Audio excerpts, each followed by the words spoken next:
Media کے دوستوں بھائیوں، آپ ہمیشہ ہماری آواز اعلیٰ ارباب اختیار تک بھی پہنچاتے ہیں اور ہمیشہ آپ نے ہمارا جو ہمارے ساتھ ظلم زیادتی ہوتی ہے اس کے لیے ہمارا ساتھ بھی دیا۔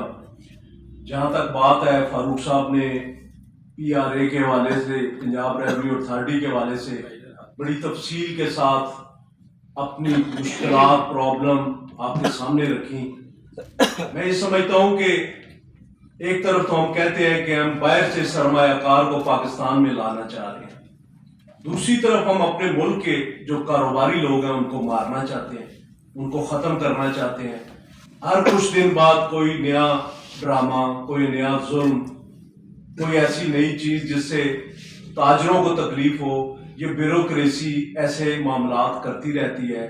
مجھے یہ سمجھ نہیں آتا کہ اس بیوروکریسی کو پوچھنے والا کوئی نہیں، اس کو لگام ڈالنے والا کوئی نہیں۔ یہ جب جو چاہے ایسے ہتھکنڈے استعمال کرتے ہیں جس سے کاروباری برادری تکلیف میں ہو، وہ سڑکوں پہ آئے، روڈ بند ہو، کاروبار بند ہو، مزدور کو مزدوری نہ ملے، ملازمین جو ہے وہ گھروں کو چلے جائیں۔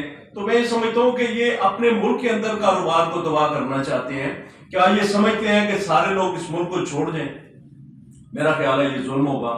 تو میں چونکہ انجمن تاجران پنجاب کی نمائندگی کر رہا ہوں اور میں یہ سمجھتا ہوں کہ جتنے بھی مسائل کا ذکر یہاں پہ فاروق صاحب نے کیا، ہم پنجاب کی تنظیم ان کے ساتھ کھڑے ہیں، ان کے تمام مسائل کے حوالے سے یکجہتی کرتے ہیں اور جو بھی پرابلمز ہیں اس کے حل کے لیے، ہر احتجاج کے لیے ان کا ساتھ دیں گے۔